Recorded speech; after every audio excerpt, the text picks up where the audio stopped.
Muito bem, estamos aqui de volta para mais uma lição da nossa Escola Bíblica Dominical com a revista da Betel. Com a revista da Betel, nós estamos estudando acerca de Neemias e a construção dos muros de Jerusalém. A lição de número 5 tem como tema fortalecido pela fé para combater o medo com coragem. O texto áureo se encontra em Neemias, capítulo 6, verso 9. Porque todos eles nos procuravam atemorizar, dizendo: as suas mãos largarão a obra e não se efetuará. Agora, pois, ó Deus, esforça as minhas mãos. Neemias 6, 9. A verdade é aplicada, um medo pode ser uma prisão emocional. Por isso, o cristão deve enfrentá-lo com fé, oração e a palavra de Deus. Vamos aos objetivos dessa lição. Identificar o medo como uma emoção humana. Sim, há medos que nos cercam. Devemos aprender a dominá-los e a vencê-los com a graça de Deus. Objetivos: a relação entre o medo e a vida cristã, e ressaltar como Neemias lidou com o medo. Vamos aqui ao texto de referência, que é Neemias 6, verso 10 ao 14. E entrando eu em casa de Semaías, filho de Delaías, o filho de Metabel, que estava encerrado, disse ele: vamos juntamente à casa de Deus, ao meio do templo, e fechemos as portas do templo, porque virão matar-te. Sim, de noite virão matar-te. E conheci que eis que não era Deus quem o enviara, mas esta profecia falou contra mim, porquanto Tobias e Sambalate o subornaram. Para isso o subornaram, para me atemorizar, e para eu assim fizesse e pecasse, para que tivesse alguma causa a fim de me infamarem e assim me vituperarem. Lembra-te, meu Deus, de Tobias e de Sambalate, conforme essas suas obras, e também da profetisa Noadias e dos mais profetas que procuravam atemorizar-me. Vamos ao esboço da nossa lição. Aqui nós vamos a uma introdução. A primeira parte falaremos de uma emoção humana, que é o medo. Na segunda, uma arma do diabo contra o povo de Deus. Na terceira, Neemias sabia controlar o medo. E a conclusão dessa importante lição. Vamos à introdução. O medo. O medo é uma das emoções mais primitivas do instinto humano. Porém, embora seja uma reação de autopreservação, porque nem todo medo é negativo, há medo que nos protege. Por exemplo, a pessoa tem medo de nadar, dificilmente vai morrer afogada. Pode tornar-se um problema de saúde mental. E uma prisão, o medo pode se tornar um problema de saúde mental e uma prisão espiritual quando fora do controle. Nessa lição, veremos como lidar com medo à luz da palavra de Deus. Vamos entender o medo como uma emoção humana. O medo é uma resposta a ameaças reais ou imaginárias, cujo papel é essencial para a sobrevivência humana. Uma vez que serve como alerta de ameaças e perigos, o medo leva o nosso corpo a determinadas reações, como enfrentamento ou fuga, e outros se paralisam diante do medo. Embora seja comum a todos os seres humanos, o medo varia de intensidade conforme as experiências pessoais, a cultura e o contexto em que estamos inseridos. Apesar de sua função protetora, o medo excessivo ou irracional pode limitar a nossa vida, gerando-nos ansiedade e fobias. Por outro lado, pode até estimular a coragem e a superação quando controlada de maneira adequada. O ponto de partida da nossa lição é que quando confiamos em Deus, o medo perde a sua força. E para isso nós vamos ver alguns exemplos bíblicos. Deus criou o ser humano com sentimentos e emoções. O medo não foge à regra. Sentir medo nos mantém alerta diante de situações de risco e pode ser vital para a sobrevivência quando associado à preservação. O primeiro sentimento do homem após a queda no Éden foi medo. Ouvi a tua voz e me escondi porque tive medo, porque estavas nu, né? Gênesis 3:10. Deus não deixou em oculta situações que provocaram medo em seus servos. Abraão também sentiu medo em Gênesis 15, verso 1. Saul e seus exércitos sentiram medo em 1 Samuel 17:11. Os discípulos de Jesus sentiram medo diante do vento forte e das águas que entravam para o barco. Pedro sentiu medo ao caminhar sobre as águas. Portanto, se nos sentirmos amedrontados diante de qualquer situação, não devemos nos culpar nem nos achar fracos. O importante é saber como manter o medo sob controle para que não se torne excessivo e prejudicial. Vamos ao ponto 2, o medo patológico. A sociedade atual avançou muito em várias áreas. O profeta Daniel prediz que em tempos futuros a ciência se multiplicaria. Daniel 12:4. E assim está acontecendo em nossos dias. O homem tem criado meios de transporte cada vez mais avançados, bem como tem revolucionado e expandido a comunicação global, o desenvolvimento de tecnologias nunca antes imaginadas, aprimorando em muitos recursos médicos e tantos outros avanços e descobertas. Entretanto, em termos de saúde mental e emocional, temos até regredido a passos largos. São os casos que temos de ansiedade. Quanta gente hoje, nesse mundo agitado, vive ansioso, que outros sentem a síndrome do pânico, outros têm o que nós chamamos de burnout, né? Se queimam, outros sofrem de depressão, podemos dizer que a depressão é o mal desse século, e não param de lotar os consultórios de psiquiatrias, de terapeutas, de psicólogos. As pessoas têm muitos medos. Tem gente que tem medo de avião, outro tem medo de casar-se e não dar certo, medo de engordar, medo de não conseguir emprego e assim por diante. O medo deixa de ser aceitável quando ultrapassa o limite da preservação e torna-se um fator paralisante. Nesse caso, deve-se procurar uma ajuda profissional. O medo ainda pode nos aprisionar espiritualmente. No Jardim do Éden, quando pecaram, o primeiro casal sentiram medo. A primeira emoção relatada na Bíblia depois do pecado foi o medo, Gênesis 3:10. Sem comunhão com Deus, o ser humano vive sobre o poder do reino das trevas e, consequentemente, torna-se até um escravo do pecado, João 8:34 e Colossenses 1:13. Em trevas, sem luz de Cristo, a alma humana fica exposta a medos terríveis. Morrer, ir para o inferno, não ser perdoado, entre outros. A única solução para isso é a salvação em Cristo.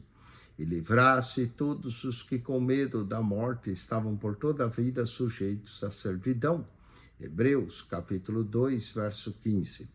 Quando nós experimentamos a salvação em Cristo, o amor de Deus expulsa de nós e lança fora de nós todo medo e nos oferece a vida eterna. Antes, o perfeito amor lança fora todo medo. 1 João 4:18. Sem comunhão com Deus, o ser humano então vive sobre o poder do reino da escuridão e, consequentemente, torna-se escravo do pecado. Vamos ao ponto 2, uma arma do diabo contra o povo de Deus. Ao longo das Escrituras, o inimigo de nossas almas usa o medo para paralisar o povo de Deus. Foi assim com o relatório dos espias que espalhou pânico e atrasou a entrada em Canaã por mais 38 anos. Eles já tinham peregrinado 2, mas 3 acabaram ficando no deserto 40 anos. Números 13 e 14. Com o desafio diário de Golias, intimidou Israel por 40 dias. 1 Samuel 17, 11 a 16. Com a ameaça também de Jezabel, que iria tirar a vida de Elias, fez com que Elias fugisse e até desejasse a morte.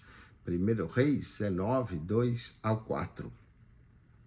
A estratégia do diabo é sempre a mesma: ampliar o perigo, diminuir a fé e interromper a missão.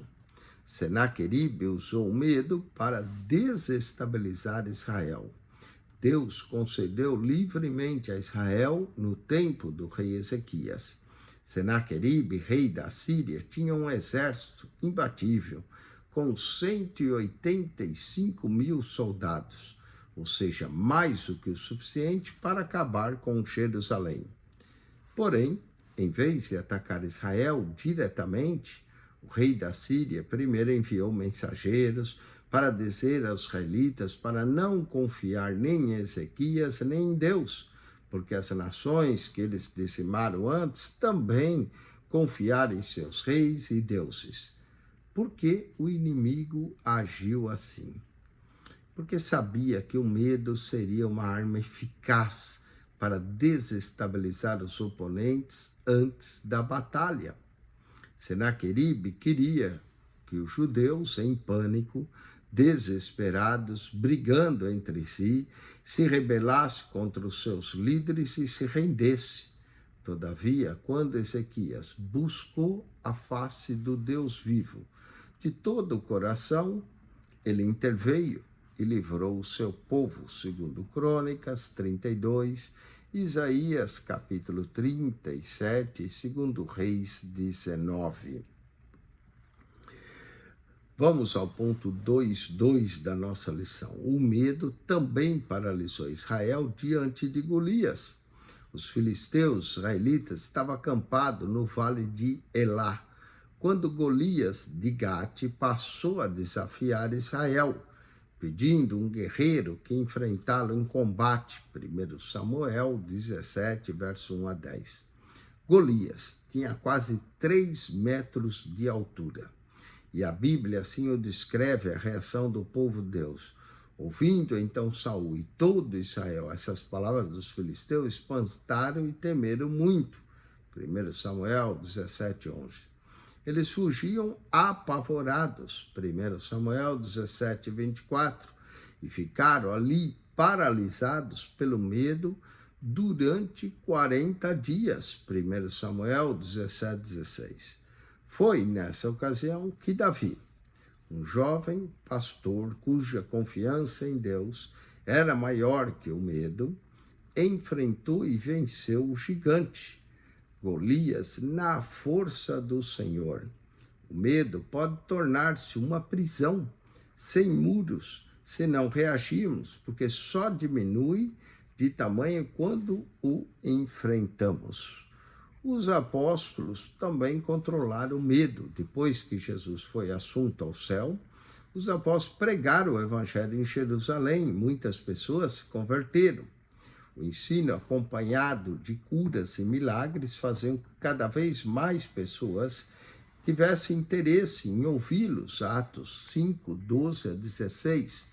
Mesmo assim, não demorou muito para que a perseguição chegasse. Atos 5, 17 a 42.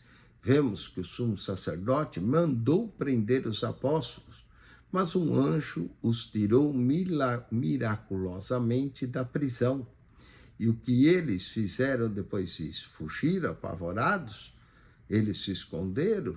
Não.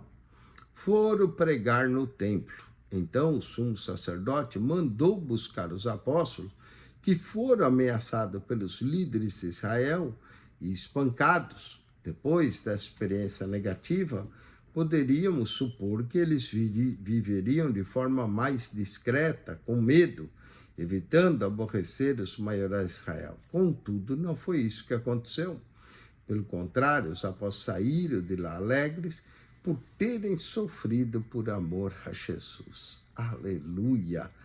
Por isso, vemos aqui nesse ponto 2 que o inimigo de nossa alma se vale do medo como estratégia para acabar com o povo de Deus.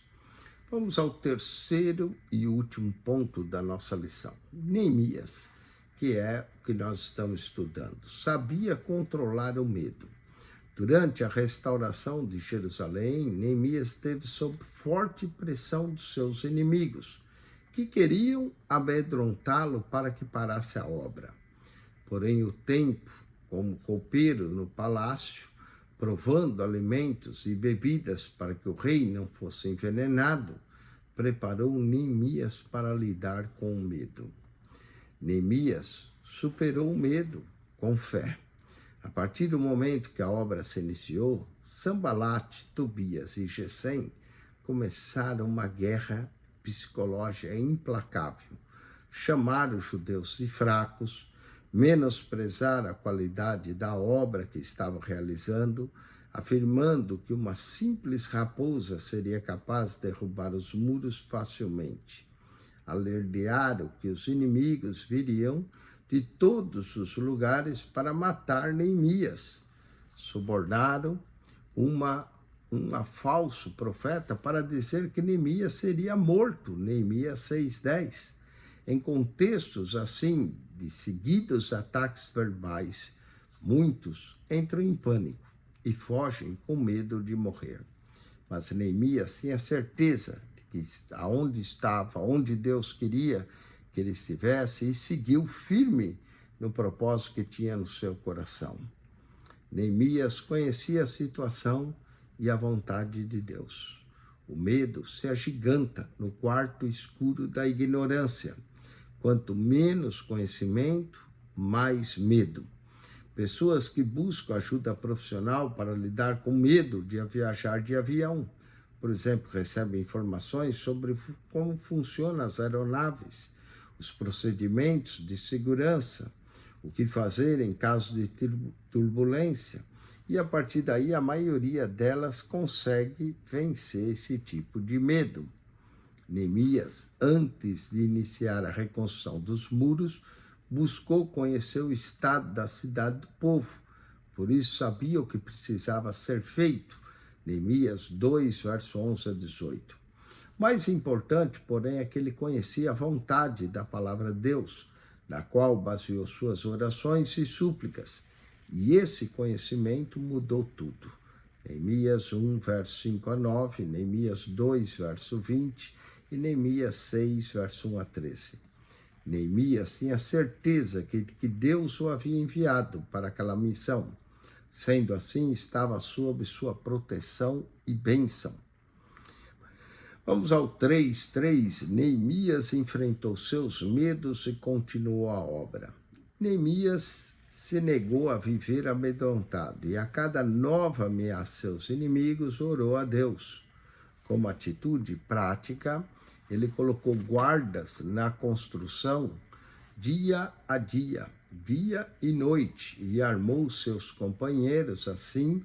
Cada trabalhador era um soldado, e cada soldado era um trabalhador. Neemias 2, verso 9, Neemias 4, 13, 16, 18 e 21. Dando andamento à obra da reconstrução dos muros. O resultado foi que o povo de Israel avançou rapidamente na reconstrução dos muros. Capítulos 2 e 6. Eles já tinham reparado até metade dos muros no capítulo 6, verso 15.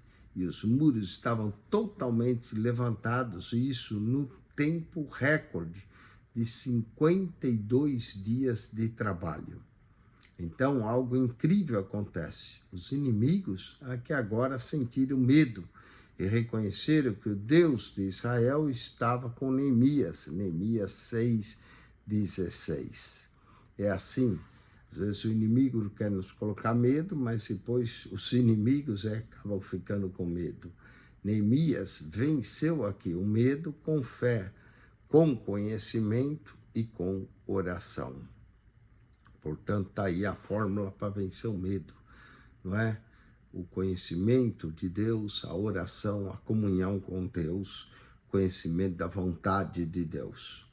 Conclusão: devemos levar nossos medos a Deus em oração, adquirir conhecimento sobre a situação adversa que temos ou teremos pela frente e procurar entender o contexto à nossa volta. Com isso, evitamos recuar, dando continuidade à tarefa que temos nas mãos. Com isso, nós concluímos mais uma lição da nossa revista Betel. Semana que vem, iremos estudar o discernimento espiritual, a sabedoria divina em tempos de engano. Qual é a sabedoria divina em tempos de engano?